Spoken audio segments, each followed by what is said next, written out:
Well, good evening and welcome to About the Valley. We got an extra seat here because Jeannie Hebert was scheduled to be here. Something must have happened, but that's all right. We do have our key guest, Sheriff Lou. Well, Harry, I don't know if Jeannie will take that, but I will take it as a compliment. Thank you very much. Jeannie's a great friend, so I can joke. But She's almost like a regular. yeah, she's amazing. And I will say this just as a about the valley here. There she is. There she is. See? Okay. I told you to be close. We had class tonight, I'm sorry. No problem. Okay, now we're all here. We literally sat in the chair 30 seconds ago, good. so we just sat down. Good.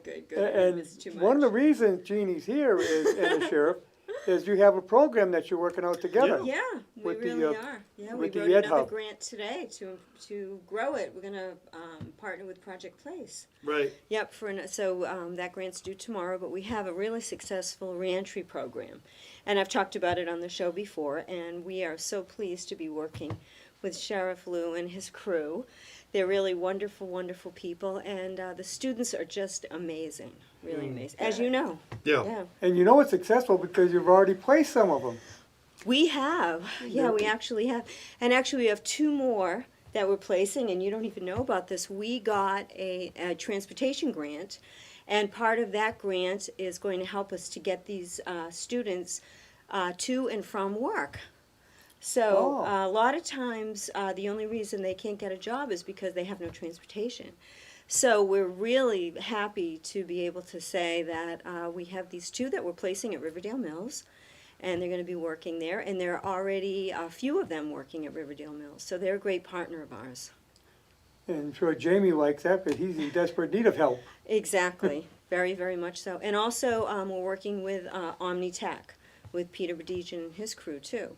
So we're Oh. going to be adding to the curriculum with some electronics, so we're going to be teaching them some electronics for OmniTech, and we're really excited about this program. We have a picture of the ad hub, Aaron. We can throw it on the screen, give the viewers a chance to see what it looks like down there. This is Yeah. in Riverdale Mill. Yep, That's and it. that's Riverdale, I'm one sorry, of Linwood one of Mill. the right at the That was the at the photo Linwood that Mill. was in the Telegram when they wrote a beautiful Yeah. story about this educational hub and, Yeah. and the great work being done down there. Yeah, and that's one of those are students in the reentry program, and it's great stories great success stories. We're very, very proud of them. Very ambitious guys. You know, it's getting them out of that cycle Yeah, where they probably be coming back to you. Right. yeah, Now they got a job they like, yeah. and it's working out They're well making for good them. living. They're back together with their families, and I think I told you the story of one of the young men who was just so thrilled because he could get his children out of foster care and bring them back home with them. And we followed up with them. We keep in touch with them. They know that we're there for them, as you know, the sheriff's department is too. Your team is amazing. They really are. They're a great foundation for these guys. But you know, we worked with them at Christmas time. Our teachers are softies. We got them some grocery cards and toys for the kids, and you know, and they've got some nice apartments that they're living in now. So it just warms your heart to know that, you know, this is working out. Well, I'd like to, if I could, Uh-huh. because I know you guys have been on before and you've talked Yep, about yep. the hub and all that, and I feel like sort of like the third wheel sitting there listening because Yep. I know the work you've done and what you've talked. But I want to start a little bit about, from our perspective, how wonderful it's been to be partners thank with what you. Jeannie does, and we've known each other a long time. Yeah. But I want to put it in perspective, from my perspective, how you fit into the big picture and how reverence I have for this program. Is that, you know, you get elected sheriff 10 years ago, Jeannie. 10 years Wow. ago, I've been sheriff now. I'm in my 11th year. Oh, And where's the time go? it's crazy. Aaron and I were talking in my office this week about that. And I was in here when I was running for sheriff, Yeah. the other place, but we've been in here since with inmate Yeah. work labor. But, you know, when I came in, we had a lot of work to do as sheriff, you know, and just to run through, I mean, you know, there's just a long history of patronage and politics and negativity coming out of the jail. And I promised we'd do it different. I promised we'd do things like I would be the first sheriff in the history of Massachusetts to never take a campaign contribution from an employee. Sounds so obvious. It's always been done. We raised the hiring standards. So now to get a job in Worcester County, you had to have a college degree and or served your country. And because the idea of all this patronage going on, people would meet me on the campaign trail and say, well, I'd never consider working for you. I said, why not? Well, you have to know somebody to get a job there. I'm like, that's so wrong, you know? It is wrong. And then we Very started wrong. increasing the and this sounds crazy too, Jeannie, you've been a lot of time in the private sector and things, but imagine promotions based on merit. Merit-based promotions, it's so obvious. It was who held signs for somebody, who, you know, and we stopped all that. So I just want to let you know, that was a critical part of my 10 years as sheriff. Yeah. But then the real part is, remember this, it's like in my wall, the benediction of my pastor said at the first swearing in, he said, may this truly be a house of correction. And I've spent 10 years, and I don't mean me, I mean it's the people that work with me. I am so blessed. But to a person, I've hired probably hundreds of people since then, and everyone I ask when they come into my office and talk about coming to join our team, whether it be a correctional officer, a substance abuse counselor, people down in the correction centers, the community resource centers that you work with, why do you want to work here? And the answer that means the most to me is people say, I want to help people. I want to help them. So sure, we don't coddle people. And there's some serious criminals that need to be sent to state prison, kept off the streets. I'll be the first one to say it. And prison has a place that people belong in, some people. But a lot of people have one thing in common. One, they've had, you know, they're working, they're trying, they've had tough places they come from. And if they're given a chance, they want to turn their life around. Yep. So we do that inside the walls of that place, and we meet anybody halfway with education, substance abuse. You know, we just work with folks, resume writing, job skills. We've started programs like culinary, and we've got music programs, and we've got college campus courses inside. And I'm getting to your point where you are on this, because that's all hard work. But when you get out of the jail, President Reagan once said the greatest social program in the world is a job. You know? Yes. And I believe not only is it the greatest social program, the dignity and self-respect that comes from making a living for you and your family, which is wonderful to watch people. We have inmates that go out in the community and work, and they come back to the jail, but they work in the community every day. You should see that change in them when they get a chance to do work. They come back, Sheriff, I feel dignity and self-respect. So when people get out, and most of the we have do get out, you know, we make sure they have a place to live. We make sure they have medical care if they need it. A lot of mental health and substance abuse issues go hand in hand. We make sure they have programming to go to. But the most important piece of the job, and then Jeannie comes along, and you bring this education hub to this community that has been unbelievable. Cutting edge the technology, cutting edge programs, getting people trained for high paying, good jobs. And it's Yes. people that need help. And you have provided that. I was there for the grand opening. Yeah. You've been everything we dreamed it would be. It's been what, 3, 4, 5? I can't remember how many years it's been now. It's going on 3 years. Yeah, right now. 3 years for sure. I usually say more because every time I say it, somebody says, that was 9 years ago. I'm like, it seemed like 2. But it's been 3 years you've been going. Better every year, stronger every year. And just to let you know how much you mean to us, just this week, I was down in Webster, at my Webster office. And they said, we were just, I don't know, just talking about how things are going. And they said, Sheriff, we're busy. And we started the first down in Webster. We started a program down there. This is a place where people get diverted from court. And they go, don't go to jail. Judge will say, I'll give you a chance to go to the sheriff's office. And you're going to get drug tested regularly, but you're going to give opportunities. We're going to work with you. We're going to give you a case manager. We're going to have you worked with so you can get skills and find places to work and help you find a job and help you with education. And then you come along, and now the first thing the community asked me when I said, what do you want me to do for you? I said, I don't want to tell you what you want, what I'm going to do. What do you want? And their answer was transportation, just like you said. Yeah. We were the first department ever to offer transportation to people in our center to get them to, you know, job interviews, medical appointments and such. And then you came along, and just this week I went down and said, how's it going? They said, oh, with Jeannie, the education hub, we have 7 people right now involved in your program, taking the classes, never mind the graduates we've already had. So I want to tell you, in the big picture, which thank you for giving me a few minutes to talk about, but when you talk about the big picture of the jail, then you talk about the reality of how do you really make it a house of correction? How do you really make our society better? It's giving people opportunities like you do, and boy, it's amazing to work with you, and you've been everything we dreamed. Well, I want to say something too. It's not just that they just get out of the House of Correction and, you know, Zoom, they come to us. You allow our teachers to go in and start the classes, so they've got the foundation. Right. They actually get their OSHA certification while they're still in the House of Correction. So they already have started on the path, they already are building their confidence, they know they can do this, and then they're really anxious to come and take the hands-on classes. And what a great idea, Yeah. have them sit there all day and do nothing. Exactly. Exactly. Yeah. And they're also, we kind of, we almost in a way we find out who's the most serious about it. So Yeah. when they get out and They they're get taking the vetted. ocean training, they transition right in. So we don't want to waste anybody's time. So you Right. prove yourself behind the walls. And when you get out, if you've proven yourself, the opportunities there. And that's an incentive to people to buckle down. And the word Definitely. spread, Jeannie, believe me, the word inside is you want to get in these programs. You want to, and people are like, how do I get in? And Yeah. it builds on itself. Yeah. And we have it inside, and we also have it at our resource centers, like for example in Webster. And I think we're working on transportation. We are. To the center and to jobs. I was talking to somebody the other day because I know Jamie, has been a great friend for us at the Riverdale Yeah. Mills, and they still are looking for more. They can't get enough people They to fill cannot, these jobs. and that's why we've got the call from Joanne today that there's 2 more, Right.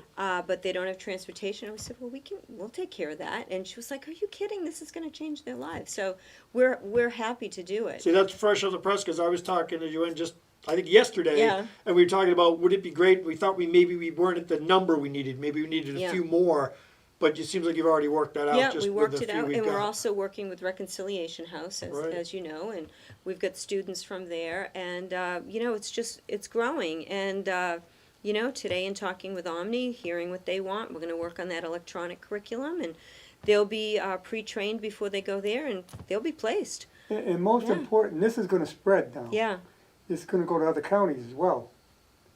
So you'll be Yeah. looking at, your fellow sheriffs. well, it's already happening because Project Place does this with Suffolk County. Now, because of the program we have, they want to do it with the sheriff. Right. So this is a multi-million-dollar grant that we're doing with them Wow. to support the programs that the sheriff is doing. So we're really excited about that.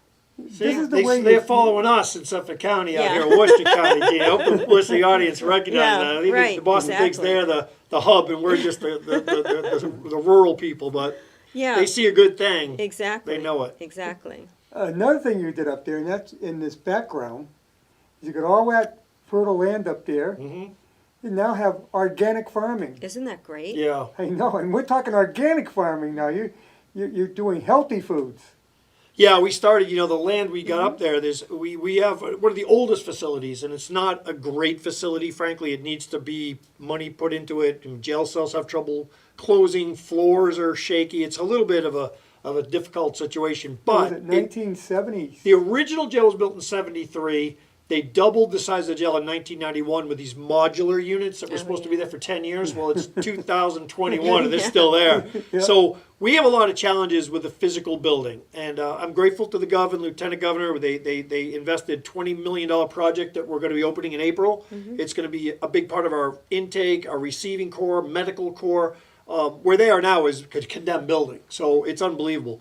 But the reason I'm mentioning about the building is the building's in rough shape, but the land is bucolic. It's a Yeah. beautiful location. yes. And we have beautiful fertile farmland, and it was it was dormant. So we farmed it back to life when I first got there because this guy, David Gallagher, came to me, Lieutenant Gallagher, and he said to me, I'd like to start up with the farming program. And I said, well, I've been wanting to do it too, so let's get it done. So we started about 10 acres. This was probably in 2011 or 12. And we started putting together 10, 15,000 pounds of organic food. We started off mostly with squash and zucchini and things like that. And then we thought maybe next year we'll get some seed to do something else. So, and then the inmates were given an opportunity to work on the farm. Yeah. And they jumped at the opportunity to get out of the cell, Yeah. come onto the property, do something with their hands, have the sense of giving back to the community. They fed the fellow inmates as well as the community. Well, fast forward, 8, 9 years now, and God rest his soul, Dave Gallagher passed away of cancer, terrible tragedy. We dedicated the farm to him, and it's being continued in his memory. But that farm is now 14 to 15 acres. We're doing Wow. 40,000 Wow. pounds of organic food. That turns out to be $20,000 in food costs to the jail to feed organic food to the inmates. We're talking now green beans, tomatoes, pumpkins. I mean, it goes on and on. But check this out. We're donating 500 pounds of food every day in Worcester County, whether it go to senior centers, food pantries, nice. homeless shelters, Great. every day for 3 months. And we do it all for under $400 a year. And then what even got better, it gets better, is that the team that we have at the jail, there's a couple of corrections officers that oversee this program, wonderful guys. They loved who became Lieutenant Gallagher, and they knew him personally. They said, we want to do this for Dave, and we did. And they came to me this year, and they said, we want to continue the program. We feel bad when it shuts down in September. And they said apple orchard could give us a chance to contribute. So we actually had our community team reach out. We have a wonderful organization called the Reserve Deputy Sheriff's Association, Yeah. which Donna and Kim here, who Yeah. very big part of that operation. They decided we'd like to raise some money to plant some trees on the jail. And we decided we could do it. We could get mature trees for about $500 a tree. So we got donation after donation dedicated to loved ones and things. We've already bought the trees. They're planted on the farm at the jail. And this year we're going to be harvesting like tons of food of apples. So in October we'll be distributing apples, and all this came up just this year. So who knows what's next? But That's it's amazing. really a wonderful Yeah. program. I don't know if Yeah. you've got a chance to see the farm at all.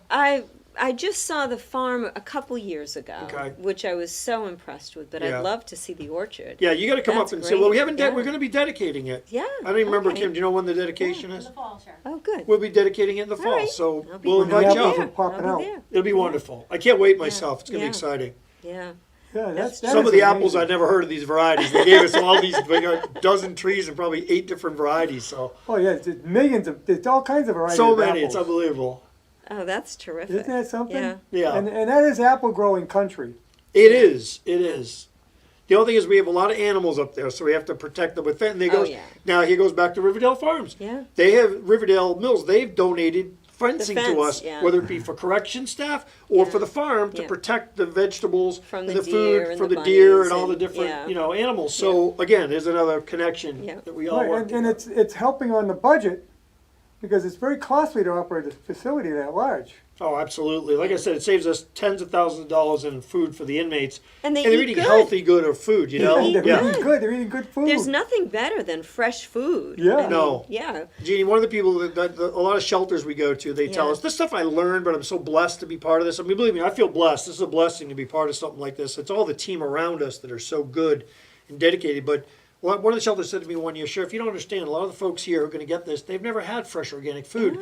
They get canned food, and this is medicine. Yeah. So it's healthy. It's giving them nutrients that they've never had. And I thought about that. I'm like, well, and you know, I'm lucky in my life. I've been able to afford and to have those fresh food in my life. And some people have never had that But opportunity. even to be in a house of correction and you're getting real vegetables. You're Right, not getting right. Nothing something it's that's not from a coming out of a can, can. as you said, or instant potatoes, or Right. you're getting something that's really real Yeah. good tasting, good food.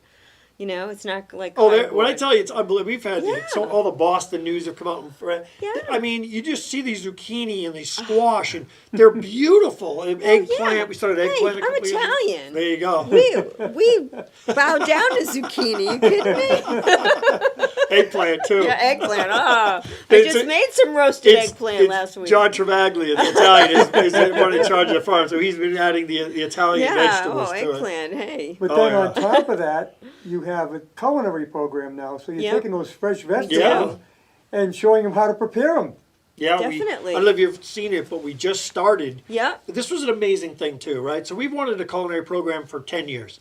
But, and I'm not only going to say this for quickly I'm because I on the have to say board it. for it. What? I'm on the board for the culinary program. George got me on the Oh, program. oh, you are? For it. Yeah, I connected him with Market wonderful. 32 so that we can Oh, start yeah, yeah. placing some of the Okay. guys there. Yeah. So anyway, we've just been wanting to do this program forever, and we didn't have the budget for it, and I'll just say this about our budget. We have a very poorly funded sheriff's department. It's historic. It's been there forever. Mm-hmm. But we operate with more inmates than Middlesex County, and they have a $30 million more budget than we do. And we have no money to do a lot of our great program that we want to do, but we don't let it get in our way, Harry. I swear to you, we say, we'll get it done. We don't, we could do it on a frac. We don't need 30 million more to do what they do. We're doing it with 30 million less, but we'll do more. And we found out, do you remember the Salter School? Oh, yeah. Oh, yeah. Salter School went out of business. Yeah. And we bought all their equipment. I mean, the whole kit caboodle, the whole kitchen equipment my for $5,000. Oh. And we transported the whole pizza ovens, everything. Excellent. And then we have basically a brand new kitchen. And some of our team at the jail were actually involved. We have a call. Oh, yeah, go right ahead. Sorry, I could go all day. Go ahead, Carl. You're on. Yes, my name is Mary, and I have a question for the sheriff, please. He's Fire here. away, Mary. I'm all ears. Thank you. I would like to find out, a friend of mine, her mom has a File of Life card, and she said that they're really good for seniors and anybody to have. Can you tell me a little bit about what it is, since I'm not sure what they are, please? Yes, I wish I had one in my possession right now, but what they are is these are I have one on my own refrigerator at home, so I want you to know it's personal experience as much as anything else, Mary, but I'm glad you mentioned it because we've just started a big distribution of new cards. But what they are is they're basically, if you picture about a 4x4 like rectangle square with a red plastic that says File for Life on it, and inside it is a pouch, and in that pouch, so it's like this size, which I'm holding up if you're watching it, and it says File for Life, and in the pouch is all your critical information that the first responders would need if they came to your home and you were unresponsive. So they have trained to look for this. So when they walk in the door, if it's an emergency response, they're looking on your refrigerator for a File for Life, because that will tell them what medications you're on. It'll tell them your emergency contacts. So it's really critical to have these, and we've been blessed to have a partnership with the Agency on Aging in Central Mass here, and they came to us. They said, we want to help you distribute more. We're going to help you buy them because they're expensive. And we've got them now, and we're distributing them, and we decided, since it's really predominantly geared at seniors, and we decided we revamped them. So now they have COVID information, which has never happened before. So it's got now your COVID shot, the manufacturer, all that information. And we also have a spot in that pouch for your COVID vaccination card, which they say, do not lose that. Right. So we've got these. We've been distributing them to the vaccination sites that are going on all over Central Mass. This week we were out in Harrington Hospital, which is doing it in Southbridge. Yeah. We were at UMass, the Worcester State, the Worcester Senior Center. There's vaccination sites going all over. So we're making them available, Mary. Please try to get one. We'll try to put some information up. I think Harry said at the end of the show we can put it up. But if you contact your local senior center and you say, the sheriff was talking about a File for Life, do you have them? And if they say no, tell them to call our office and we will get them to them, because we distribute them to all the senior centers pretty regularly. So I assure you, are you here right in town? I am. Then we'll make sure we'll get some down to the senior center here, and they should have them available for you by next week. Well, Thank how do you you like so that? much. Oh yeah, no, thank you. It's a great thing that everybody should have for their personal protection. And if you don't have one, you should. And I said, I have one. I remember telling everybody for years, and I thought to myself, well, why don't I have one? I mean, I'm not exactly a spring chicken anymore. So I have one on my fridge right at home. Wow. Well, that's great. That was a great that's great. question. I'm sure that Kelly will be happy to hear that. Yeah. So, well, thank you for the call. I really appreciate it. Okay, thank you, caller. Well, while we're at it, I had a question, but I have a selectman on Wednesday nights, and he wants to know, are they gonna do the prisoner program where they come out and help clean the cemeteries up? Yeah, we've gotten a lot of calls for those lately. That's the work release program. This is a building where we have inmates who are the least likely to reoffend. They're nonviolent offenders, and they're put in the minimum restricted area. So it's, if there's a place in the jail you'd want to be, it would probably be in the work release building. These are people, I said, who we allow to work the farm. We allow them to cut Paint the grass. The Ed Hub. What's that? They painted the Paint Ed the Hub. Ed Hub, thank you. Painted the They've done this studio building here. too. Yeah. So these are the inmates that get sent out to the community if they're supervised. So an Yeah. officer takes them out every day in a van. 3 vans we have. They go out in the community and they do work everywhere. And we get letters by the hundreds. Oh, yeah. And we do everything we can to do all the work. So sometimes I have to tell a community, they say, can we get them for a month? And I say, well, we can give you to 2 weeks or a week.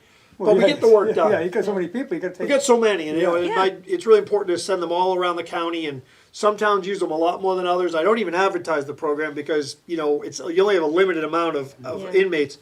The only problem, as I want to mention though, is that with COVID, I was gonna say, last year you didn't do it because of COVID. because of COVID, we shut the program down. We didn't have any. We had to shut down the jail, the outside. You didn't want inmates going in and out. They could either be bringing it out, or more concerning to us was bringing it back in. Right. So we shut it down, and it was really frustrating for people. But I'll tell you an interesting insight, which you would have no idea.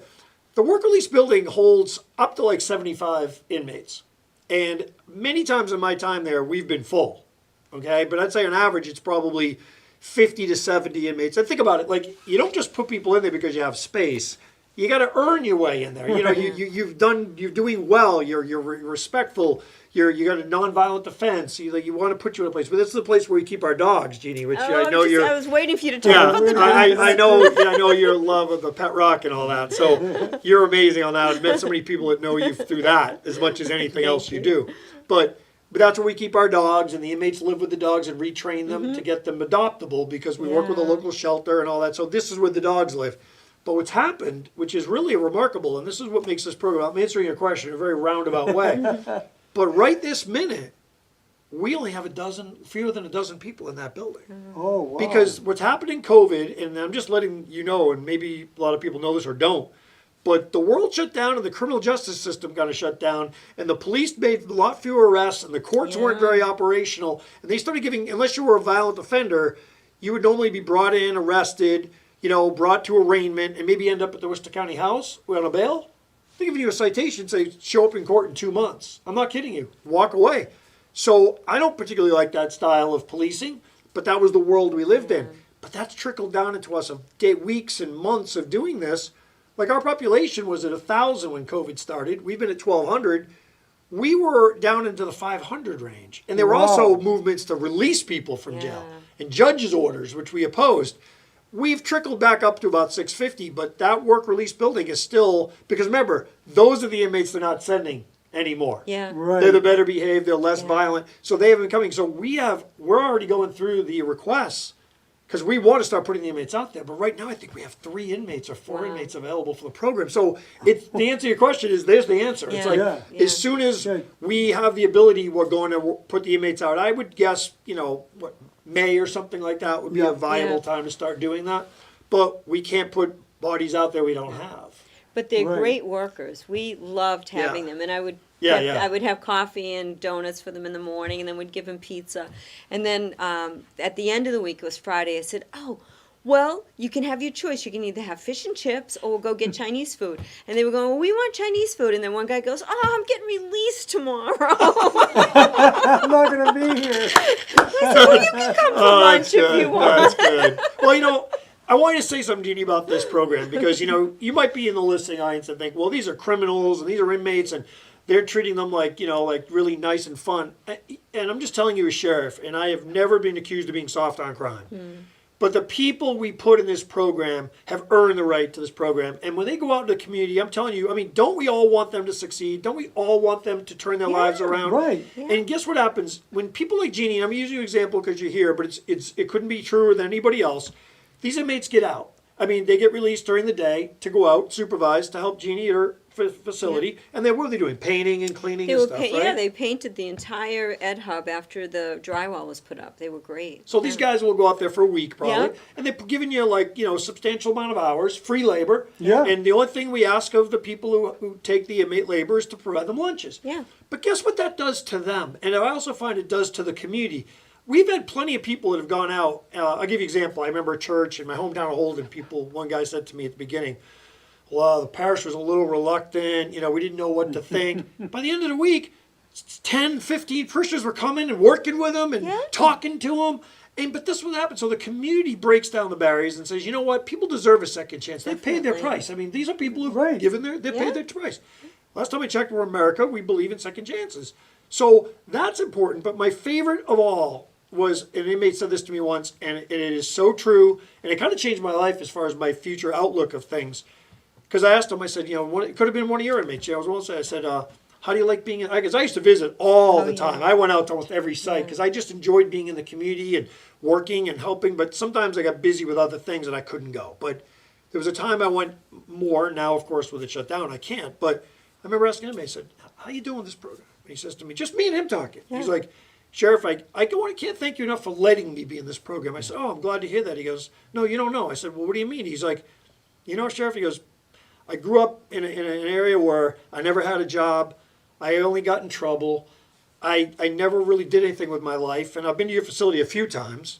This is the first time I got a chance to work in this program. And you know what? He goes, every day I look forward to that officer waking me up at 6 a.m, getting me up, going to work. I said, I meet people out there. They're respectful to me. They treat me like a person.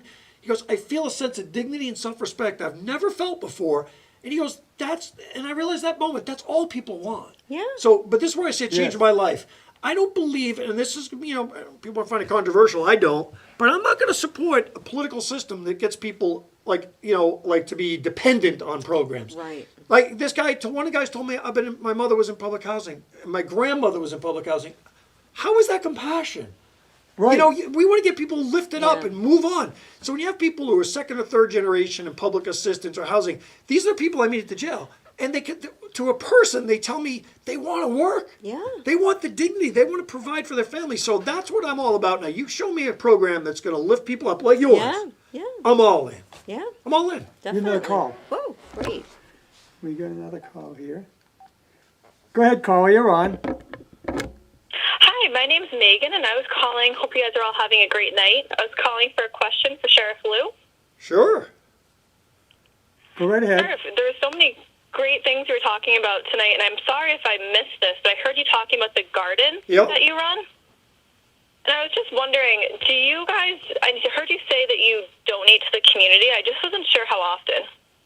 Well, thank you for asking. And yeah, that's a great program we're very, very proud of. We donate all over the community during the growing season, of course. So I would say from at some point in late June right through September, we have, and if you didn't hear this, it's pretty impressive that the farm produces about 500 pounds of fresh organic food every week. And, some weeks in the growing season, it could be tomatoes or cucumbers or eggplant or squash or zucchini. And then we do the pumpkins in the fall. There's some pictures up there of the inmates doing the labor. But the answer to your question is yes, we regularly, weekly, daily distribute about 500 pounds a day. So if you have an organization, usually a senior center or a homeless shelter or a food pantry or anybody who would be qualified in that way, like a public realm of need, all you have to do is reach out to our office. We'll put you on the list and we'll make sure we get distribution of fresh produce to your organization as well.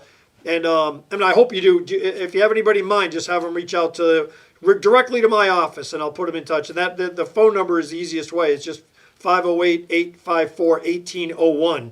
That's 508-854-1801. That will be picked up by our office, and we'll transfer you over to the head of the program that can put you on that distribution list, Megan. So thank you. Awesome. Thank you so much. I hope you guys have a great night. Thank Yeah, you. thank Thank you. Yeah, you're getting a lot accomplished here tonight. Yeah, that's good. But, okay, look at my notes here. Well, Jeannie, you're great to have with me. I mean, never mind. I'll accompany you anytime on things, but to have you here today, I mean, you just sometimes forget how these programs.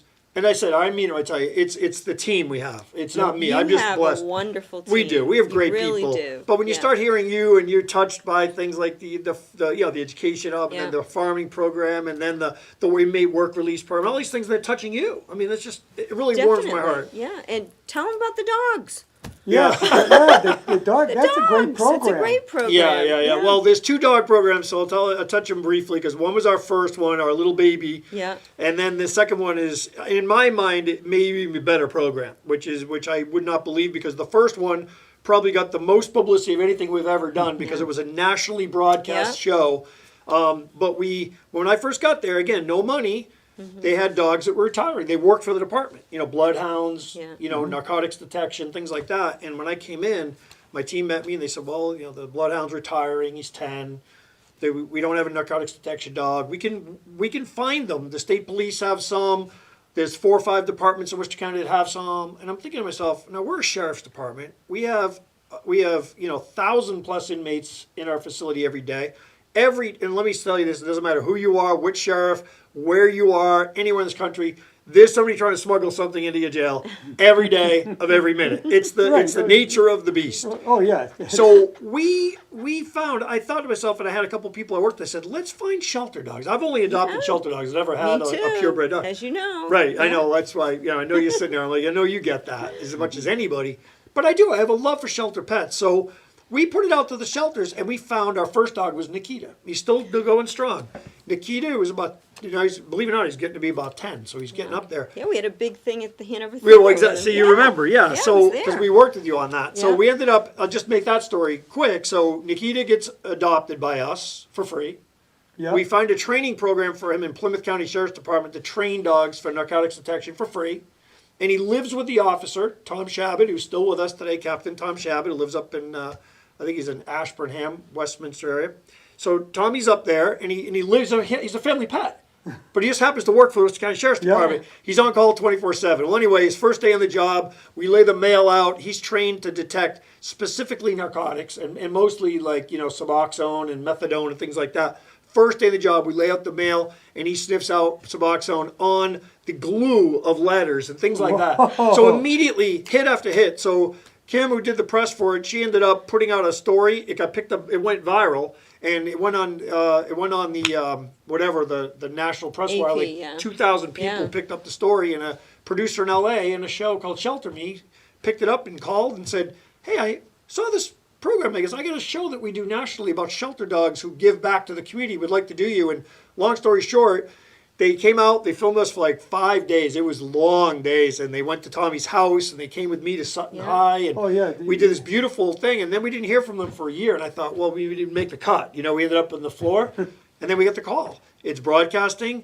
In a month, it's only you and the famous country star Emily Lou Harris, her shelter in Nashville. They're going to be the whole show. John Hamm, the actor, was the host. Yeah. And we'd like you to bring Nikita to Hollywood for the red carpet. So we flew him out there, and he walked the red carpet, and we had a beautiful. And then what we decided to do, it hadn't broadcast yet. That was the so we decided to do something positive for animals, and that was where you came in, Jeannie. And you believe me, I remember you were a big part of it. We talked to Jeannie. We said, we'd like to do, and we had the Hanover Theater basically donated to us, and we had a chance to show the premiere showing of it. The country was in Worcester, and we charged no fee, but we said donations will be collected and given to animal shelters throughout Worcester County. And we collected thousands of dollars, and we distributed to, I don't remember, 6, 8 shelters. Yeah. Sterling, we worked with Sterling Animal Shelter. It was That's good. where we first got Nikita from, exactly, Sterling. 'cause that's where Nikita came from, Yep. Yeah. So Lee actually came to she California. did. So Yeah. that was our first program. So then we thought, we got to keep it going. So now we've had like 5 dogs from there. We've had narcotics detection, bloodhounds. It just keeps coming. And then we thought, Jesus, there's another program I wanted to do, and that's inmates working with dogs. Yep. And it's kind of like they both rehabilitate each other. So we found a shelter. My first day in the office, I might have been one of the first calls I ever made. I was a state rep from the towns of like Holden, Rutland, Princeton, Sterling, that area. And Needs was in my district. So I knew Needs well. Princeton. So I called Needs and I said, could we get you to use our inmates to train the Needs dogs? And it turned out, unfortunately, they need a long-term commitment. We couldn't give them that. Our average inmate stay is 6 to 9 months. Right. And they were like, we really need like close to a 2-year commitment. So we couldn't make it work. And then, make a long story short, a couple of years down the line, we found another shelter that was willing to work with us on it. And they started bringing us dogs, and they pay for the food. I said we have a beautiful doctor friend in Holden who provides free medical care. And the inmates in that building, they got matched up. We said, who would like a dog? And everybody wanted a dog. Yeah. So we bring them in. They're trained on how to train the dogs. So they have slight behavioral issues. Like they might come in with nipping, or they're shy, or they've been abused in some way. And they're really not ready for adoption. Right. But in 12 weeks, you watch these dogs go from kind of scared and timid to like beautiful, friendly dogs. Confident, and they can be rehomed. So Right. That's what we do. Yeah. So we had our first dozen dogs were adopted by our own employees because they have a yard they run in. People say, "Oh, that's a beautiful dog." Yeah. Well, nobody's adopted that. So we adopted 12. Well, again, we had a 1-year anniversary. We had about 25 dogs come back. Their owners brought it back. Some of the inmates were still with us, so they'd meet. It was all over Boston news. They loved this story. It was on, NBC, ABC, all these big newscasts. But I guess the final punchline of the story, which you may not know, but we just celebrated, I think it was last week, our 100th anniversary. 100 dog. 100 dog. So yeah, what a dog. So we actually did a little video of the first dog that we ever had adopted by one of our That's quite employees. a bit. 100 dogs. We're That's a 100. lot. 100 for 100, by the way. Yeah. Yeah. Wow, that's a great program. So it's a fun program, Yeah. and you know very well, but it's Yeah. one of those things that, and the punchline of it really is another one, and this is the best part of the whole thing. So we actually were asked to present about this program at a conference in Chicago. And it was a mental health, and a health conference. It wasn't a corrections, it was health. But they want us to go, there you go, Yeah, there's there they are. Look how there he is happy right they there. are. So, and that's Nikita on the top, and Yeah. there's some of the inmates. So you can see the wonderful pictures Yeah. of dogs working with either our staff or the inmates themselves, and it's just wonderful to have this type of program at the jail. So Anyway, these guys here, you see, they're live in the blocks, and they got the dogs with them, and they Yeah. live right in their room with them. And what's amazing is we were able to bring this program and present it to a correctional conference where I asked the people, I said, how many of you have dog programs? 2 hands went up out of 100 facilities in the country. 2. What a shame. So I put on the presentation, and people were blown away and lined up to talk about it after to start theirs. And the reason was this. We found the program, not only were we, at the time probably 40 for 40 in adoption. So if you love dogs, it's a wonderful program to have dogs adopted, okay? Yeah. That goes Right. without saying. But then you talk about the mental health benefits that the inmates, there's a lot of Oh, therapeutic yeah. Oh, value yeah. to animals. Yeah. And this isn't just, speculation. It's a fact, and there's a lot of documentation. So the inmates are benefiting from this. You should see the connection they have. They take pictures of dogs, they put them up. Their baby. Oh yeah, they Yeah, are. it's And their some of them baby. say, Yeah. I've had some inmates say to me, a heartbreaking story in a Yeah. way, like I have 3 children at home, I haven't Yeah. seen them, I get a chance to give back and love something, Yeah. and others Yeah. say, it gave me a chance to connect to something, to express my feelings again. They change as people. So the inmates benefit, the dogs benefit, Yeah. and then the officers tell us the box has never been safer. Yeah. Everybody's chill. Yeah, because the dogs are non-judgmental. They're not going to tell these guys they're Right. stupid, they don't know anything. That's a great point. The dogs look up to them. They're their leader. And just think about what you're doing with the dogs because their behavior's been changed, they're going to be rehomed and that's going to be their forever home. Yeah, no doubt. Yeah. We got We've another seen it. call. Yeah. Go ahead, caller, you're on. Hi, my name is Brett. I just had a quick question for Sheriff Lou. Yeah, Go far ahead. away. I recently read about your community correction center in Webster, and I was Yep. just wondering if you had to already be a part of the criminal justice system to be able to have access to those kind of services. Well, Brett, that's an interesting question because in theory, it's for people who are involved in the criminal justice system, and we have 3 of these offices. There's one in Fitchburg, there's one in Worcester, and there's one in Webster. But the Webster one is the only one directly run through the sheriff. The others, it's complicated, but they're run through the probation department and the courts. So yes, we run them, but we don't have the full control that we would like because of that. But that's how the funding comes. But the Webster Center was completely ours, and we created it its own model. It's the only model of the country to have transportation, as I mentioned. Each person was hired. To be candid with you, we don't have all that expensive mid-level management. We just have a local regional director. That's it. Assistant director, case managers, and educators, and that's all we do in transportation. But what we do there, so is that the theory is you got somebody in the court involved with criminal justice. What we like to offer is an alternative to incarceration or unsupervised probation. And I mean by, here's your probation officer, come back and see us in a month. This is a day reporting center, so the judge says, look, I think you're eligible for this type of program, and that's what Webster does more than anybody, and I'll explain the difference. So when Webster, the judge can say, drug court, like Judge Bebo who started the program, I have a drug court, is a candidate, I don't want to send you to jail, you've had some prior experience, but I think we could get a handle on your substance abuse, so we're going to mandate programming and mandate reporting to the sheriffs whenever we do the random drug testing. And at the same time when you come in for the testing, we have a case manager, and the case manager will assess you and see if you need education or substance abuse treatment or resume writing skills or anything they can do, but they really are there to help. But the answer to your question, caller, is that we have kind of made the decision that we will help anybody who walks in those doors. So that's what I wanted ultimately. Look, we're here as a community service. I'm the sheriff of Worcester County. We're here to help people. So yes, we're predominantly there to help those in the criminal justice system, but I assure you, the one thing we have always, and it's been very proud to hear, there are people I've met who've said, I walked in off the street, asked them what they were doing here, nobody judged me, all they said to me is, what do you need? And whatever it was, they helped. And obviously the majority are involved in criminal justice, but a lot of people have just been looking for a job or maybe had a substance problem or just needed a place to talk to someone. Yeah.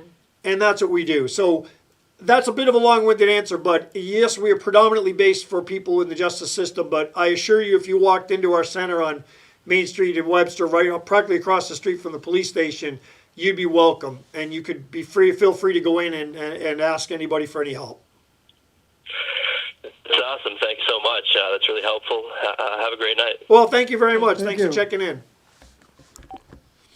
Yeah, Hey, you got that some is a folks great out there. program that you're running there. It really is, and if you haven't been in it, if you've been inside the I have Webster, not, no. you got to go over. I'll have to go We'll have you over, come yeah. the next time we have a graduation. Yeah, We just I'd had love a to. high-sec graduation about Oh, 2 weeks okay. ago. Yeah. So, and we did it at the town hall, a little bit more, spaced out. But we have a lot of I'll say this, and this really hits me home too, is that the OCC centers, I mentioned there's 2 that are run through the courts and 1 through us. Essentially the same programs. I think ours is better, but they're essentially the same. Guess what's happened with the court supervision? They are so strictly managed during COVID, they've basically shut down. We have been open every single day since like April. We went into a modified for the first few months of COVID. These people need our help. If you're in recovery, the last thing you need to do is told, isolate yourself and we'll see you on a Zoom call. Yeah. And that's what people are doing. And to this day, I'm going to be very frank about this. To this minute, that's what a lot of people in programming in the state have done. Yeah. They have said it's too dangerous, so you're on your own. We'll check in with you periodically. And I think it's wrong. And I couldn't be prouder to say that center. I just brought lunch down to my team last week because I said, I want you to know how much I appreciate the fact that we have done the job. I don't care what anybody else is or isn't doing. We have done the job every day during COVID, and nobody got sick. Nobody. Believe me, we were very careful, and don't get me wrong, it wasn't easy to manage your way through it. Some of the employees were like, should we be meeting with people? But we very carefully cleaned the place daily. We provided personal protection equipment. We had, social distancing, but we served these people that needed help. And we have done it, and I would put us up against anybody on that. I'm really proud of that because that's doing your job. Yeah, it is. It's doing your job. I mean, a lot of people are doing their jobs right now. I feel certain the court system is not, in my opinion, done the job it should have done during COVID. They've stepped too far. I mean, look, Boston, when Boston gets, a case of COVID, they shut the Berkshires down. Do you know the courts in Berkshires run into the same rules they do in Boston? I Well, know. in Berkshires there were no COVID cases, I know. and they shut the courts down. Yeah, I know. They did it right across the state. But Crazy. you got yourself, well, there was some controversy about your facility giving out the shots to inmates. Yeah, But, I mean, come on. These are a bunch of men Yeah. and women in some cases Yeah. living in close quarters. Close quarters, yeah. If you got one outbreak, one person in there with COVID, it could spread out to the whole facility in no time. Well, just so you know, because there was some pushback, and look, we don't make the decisions on the rollout for the vaccine. So, we follow the rules as they were Right. rolled out to us. The governor and the Department of Public Health made a decision who was phase 1. And the prisons were part of phase 1. Yeah. But it made sense. Well, it did. I mean, I'll give you an example why I get people's frustration. Like, everybody thinks they should be next. Okay, I get it. I mean, honestly, right? Right. So I understand that. I respect that. And a lot of people, law-abiding citizens, saying, well, I'm abiding the law. Why are the lawbreakers getting in front of me? One guy, and the reason I say this with tongue-in-cheek, but it was a pretty good point. The guy calls me up. He's like, can I ask you a question? I said, sure. He's like, let me get this straight. So your inmates are getting the vaccine? Yes. They said, we're in phase 1, and we're in the process now of educating our inmates and our staff and providing them the opportunity to get vaccinated. He's like, but I can't. And he said, I'm 45 years old, whatever. And I said, well, no. He said, so let me get this straight. If I go to CVS tonight and I break in and I get arrested, I can get the shot? I said, probably. Yeah. What can I tell you? You're in I the mean, you're kind of system. right, But the point is what Harry said. It's like, look, there are certain health concerns, and people live. It was the type of housing that we have, like nursing homes, jails. Right. They are very restricted housing, and that is where the priority went. So, agree or not, there was a logic behind it. The public safety, the inmates were close quarters. They were also getting out, and the officers were going in the and spread. right. Yeah. So the idea was to try to stop the spread, and I understand people disagreeing, but we had a conversation. It made sense. It Yeah, made it sense. did. Oh, absolutely. Yeah. I mean, Yeah. they could And you have to protect, everybody that works there too, with the Exactly. inmates. Exactly. It's not right that they could be exposed. No, so I mean you that's have where to the do it, first yeah. the first responders, Yeah. people that respond, they were on the phase 1, and the correctional staff. I mean, our receiving corridor, they got people coming in. Remember, we can look back now, and we all know what COVID was, and it was serious. But there was a time when it was terrifying. Yeah. I mean, it was like, could this be the Spanish flu, the 1918, which killed 50 million people, by the way? Yeah. Yes. We didn't know what we're dealing with. But our staff, we were never, we're a correctional facility. Worcester County Sheriff, every single day, 365, 24/7, we're open for business. Yeah. And every day, inmates were coming into our facility, leaving our facility, and our staff had to deal with them. And we didn't know what it was. So you're right. I mean, Yeah. that's why it made sense to make sure people were safe, because they had no choice but to deal with this. They weren't, choosing to go to supermarkets. They were doing their jobs. Yeah. And that's why I think we were part of that phase one. No, it made a lot of sense, because if you had an outbreak there, it would have went through the facility like wildfire. Well, the one thing I'll say, and that is potentially true. Thank God, knock on wood, that it didn't happen. I will say this on that one, Harry, though, because it's kind of an interesting point. There was a movement afoot when COVID first hit, and I'll preface it like this: there's a lot of people that want people released from jail for whatever reasons. Yeah. I mean, they're advocates. Okay, that's fine. I understand. I don't agree with them. I will say this to you right now, and I will defend this to the end of the earth. People say we have an unfair criminal justice system and it over incarcerates and all that, and there may be parts of the country where that's very true. But I can tell you right now, we're not over incarcerating here in Massachusetts. We have one of, if not the lowest incarceration rate in the country. I mean, by people who commit crimes, population, and the amount of people that go to prison. It's pretty rough to go to prison in Massachusetts. You're going to got to earn your way in. We're very lenient in many ways. So believe me, I think we should be a little tougher. So it's not like we're over incarcerating people, okay? So, but there's always a movement. You got to let people out. You're over incarcerating. I mean, it just comes every year. It's like a political movement, whatever you want to call it, and it's fine. I respect it. I don't agree with it. I respect their opinion. They have a right to advocate for people's releases and lower bails, and some of that stuff I support. We can. Why do two people commit the same crime, same likelihood of fleeing? The bail's $100. One person puts it up, and the other person sits in jail. That's not really fair. I mean, $100. We understand that, but there was a movement when COVID hit. Mass release of it was a death sentence to go to Worcester County House of Correction. Yeah. A death sentence. You know what the sheriff said?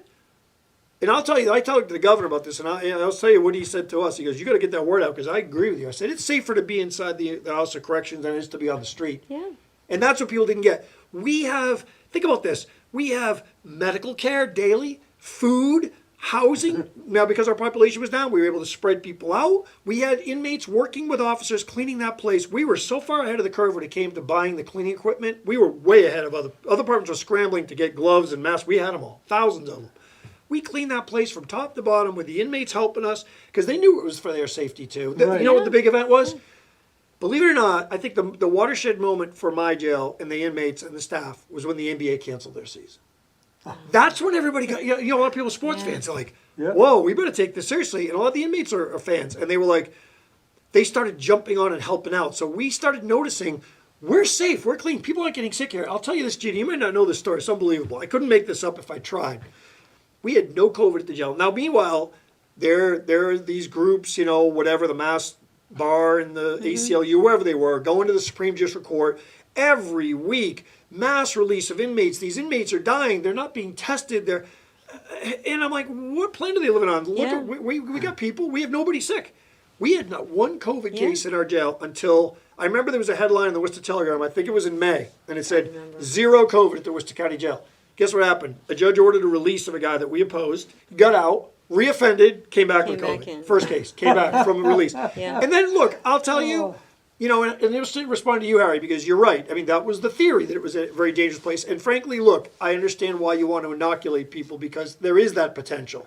But they're generally a healthy population. They're young. So what happened was we noticed there was an outbreak. The most serious outbreak we had was, like everybody, when the second wave came in December. We had a very scary moment where we had one block. We had 30 inmates tested because one guy had some symptoms and he had a fever. So we tested him and he was positive. And we found 28 people on that block, all positive, like wildfire. Yeah. Wow. Only 3 of them had any symptoms at all, and they were cold symptoms. None required hospitalization. But what did we do? We immediately moved everybody from that block to an isolated building, quarantined them for 14 days, because everybody who comes in gets quarantined. Yeah. Right. Quarantined in 14 days. We had one other little outbreak, and within 2 weeks it was over. Yeah. And now we're back to like no COVID. Yeah. So, I just want you to know, I agree and I understand why they vaccinated, but I don't want people to think it really was like that dangerous in prison, because we didn't see it. Right. We didn't see it. Because you handled it right Because away. we were on it was top of handled it. properly. Yeah, but there are other outbreaks in other Yeah. areas did have that, but we didn't have it here. No, George let us know, and because our teachers wanted to know what was going on, and we were pretty impressed with what you were doing there. Yeah. Oh, that's We're good. on top Yeah. of it. Yeah. Did you guys know? I'm sure there was a period and you weren't coming in. Yeah, we Yeah. weren't. We're actually, the next cohort, the teachers are going in. Of course, the teachers are all vaccinated, so they're all Right. set, and they're Right. going to be going in. And they want to go in. Right. You know, they love teaching, you know, in person. And I'm sure that the inmates like it better, too. Of course they You do. know, yeah, it was a learning experience to put everybody on Zoom in the I room know. and get everybody working. But we did it, yeah. And they actually got, as I said, their OSHA cards, and they Yeah. did it virtually, so they did a great job. Yeah. So it'll be great for the teachers to go back. They're anxious to go back. Oh yeah. Yeah. Yeah. We're excited. Oh, we're getting down to the wire here. We're gonna wrap it up. Oh Yeah. my gosh. I want to thank you for coming in. Thank you, Jeannie, for coming Yeah, in. sure, anytime. Jeannie becomes a regular here. We have a lot Harry of will say, I stuff got to nobody cover. tonight. Can you come over? Yeah, that's right. Oh, sure. But When we were looking at the clock, I'm like, it's getting late. He's like, don't worry, she'll walk Yeah, in. I'll And literally, come you walked running right in. in, right on cue. Because we did have class night. We have the public classes tonight through Mass Hire. We have students, and that's tonight. So I get tied up with a couple he's of got one of the students. busiest schedules you Yeah. ever saw. Oh, I know that. Well, like you Yeah. know, you're busy too. You and Kim And- too. We stay Yeah. busy. What, are you coming Yeah. up next year for re-election? Right. And you're gonna stay? Yeah, I love this Good. job, and I Yeah, that's have great. every intention of, God willing, and the voters willing, I'll be back. I love it. We We have a lot of love work to having do. you. You've done so many wonderful things. You've turned the entire system 180. It's wonderful. You do great things, and you have wonderful ideas. So I can't wait to see what the next program's going to be. No, thanks. I mean, Yeah. we don't know. We're already thinking of the next one. We started Yeah. that music Well, program. now you got culinary. Now we got culinary, Yeah. and we just keep coming up with ideas. I mean, it's great. We always have just meetings where we just float ideas, and some of the stuff we kind of created ourselves, so we just see other places do, and we figure Yeah. out a way to do it. Culinary program's not new, but who had the money? There's no money available. People says it costs you $100,000 to get all that equipment, and here we go. Salter School went out of business, and we literally had to knock walls down and bring our trucks in and carry the equipment out through broken walls because it was so big. Yeah. Wow. But we got it all. So And then you started the garden, so you got exciting. fresh Yeah. food to work with. yep. Yeah. Definitely. Oh, Right. yeah. Next is a restaurant. Yeah, well, we're working There you with go. we're working with, as you know, we're working with the Restaurant Association, especially down Yeah. in Water Street, and we're going to start having our Oh. guys trained to work in there because they were having trouble before COVID. They couldn't get enough people to work Yeah. in the restaurants, and we're Oh, going I to have know. people ready to go, cooks and staff, Yeah. ready to transition right in. Yeah. So they're excited for that. Yeah, and as you know, many of the supermarkets, like Market 32 right in Sutton, they have the gourmet sections, and they will cook for you there, and they have meals ready. So they're excited to work with some Sure. of your inmates to have them that have been trained to come in and apprentice with them right in Wow. the supermarket. So that's exciting. Yeah, and Yeah. the best thing, if you're not gonna get them back if they can get a decent job and Yeah. make a decent living. That's Yeah. all it is. It really is. And it's what they have a talent for. So, Right. and it's our other partners like, Jim Knott and Peter Badesian that will open their doors to the inmates Yes. and see what a wonderful opportunity it is to give these guys a job. Yeah. And then they find these guys are really good workers. Oh, they're really good workers. That's yeah. the one thing I have heard. First of all, we're not going to recommend or put someone in a program who's not going to be very likely to succeed because Right. we'll lose all credibility. Yeah. Right. So we want to put only the best people in the programs.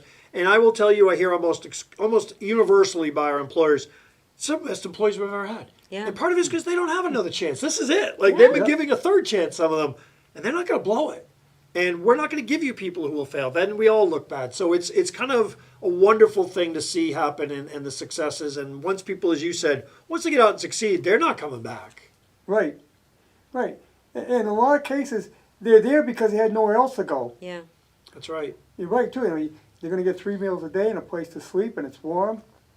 I tell you about the guy that when I was in court, and this kid got arrested for stealing a carton of cigarettes, and the judge says, "I can't send you to jail because I don't have any room." And he goes, "Well, I'm going to go steal another one until you send me to jail because it's November and I have no place to go for the winter." And that was about probably 30 years ago, but I've heard stories through the years that our population would go up in the wintertime for Yeah. housing. Okay. Yeah, we I've got to heard go. those. I'm getting the signal. All right. Well, this has been wonderful. We'll see you next week. Thank you for looking in.